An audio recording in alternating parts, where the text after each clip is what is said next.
Tom, you've got about 40 families living here suffering in 114-degree heat, so we set out to get some answers.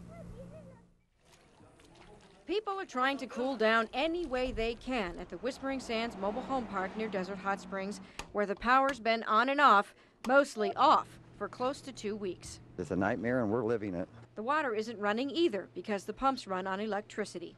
It's scary. They got to get it fixed or something. Things got significantly worse around 10 Sunday night when that transformer blew, sending flames and sparks down to the electrical box. Edison fixed that, but power is still iffy inside the 40-year-old park. This family has only one outlet that works, so they've snaked a cord to an AC unit. Another woman told us she's afraid of management, so she didn't want her face on camera. We just put the last bit of money we had into food, and now it's ruined. How are you going to feed your kids? I don't know. Are you the property manager here? Yes, ma'am.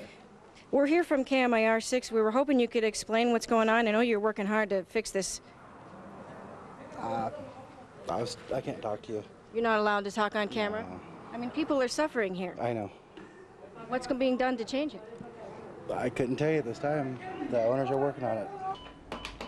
The property management company said they're aware of the problem but have no timetable for fixing it. In a recent letter to residents, management blames the tenants, saying the fuses keep blowing because people insist on plugging in things like air conditioners, refrigerators, and washers. It also says the owners are not obligated to upgrade the system and threatens to evict people who've tried to jerry-rig their power boxes.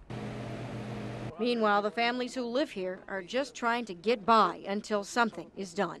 It shouldn't be this way. They should fix it and fix it right.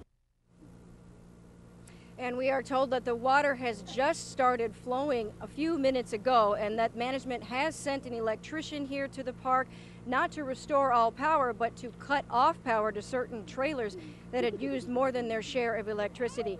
I was just either going to stand there and see him die or I was going to help him out. 21-year-old Christina Carrera still can't believe she jumped into a lake to save an elderly man who was sinking along with his car, considering she doesn't even know how to swim. I just did it because of what my heart told me to do. Bystanders took these pictures showing 88-year-old Jack Brownstone just after the ordeal that started when he accidentally hit the gas while backing out. The car went flying in reverse between these two curbstones, narrowly missing this tree, right out into the center of the lake, which is about 20 feet deep. Carrera wrenched Brownstone out the car window by his head. Then things got even worse. He was sinking down in the water also, and he was taking me down with him. That's when security guard Kathy Dumas jumped in and pulled Brownstone to shore. When I got out there to him, the gentleman was underwater, and I pulled him above water. And I asked the two of them if anybody was in the car, and they both said no. Carrera finally made it to safety, and she and Brownstone have now recovered. It's a case where the right people did the right thing just in the nick of time. In Rancho Mirage, Suzanne Pajot, KMIR 6 News. Did you know that a gallon of gas pumped in December is a better deal than that same gallon in July? The phenomenon is called hot fuel, and Congress recently held hearings to see if consumers are being ripped off in the summer. Depending on how much they're filling up their tank, it could be costing each American motorist between $1 and $3 per tank. It's a matter of physics. Above 60 degrees, gasoline expands and you get less energy out of it. Ken Williamson, who owned gas stations locally for 35 years, explains it this way. If you buy 25 gallons, you're getting 25 gallons. Unfortunately, the gallons, the molecules are expanded, so maybe you lose a little of the efficiency. Bottom line, those 25 gallons aren't going to take you as far the hotter it gets. So when it's 115, you're going to have to fill up more often. They call that the hot fuel premium. Now, this is big oil's double standard.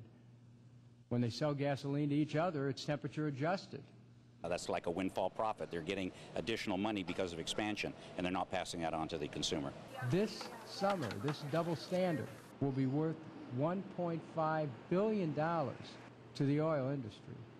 Next week, the feds will decide whether to ask gas stations to install a gadget that makes the adjustment.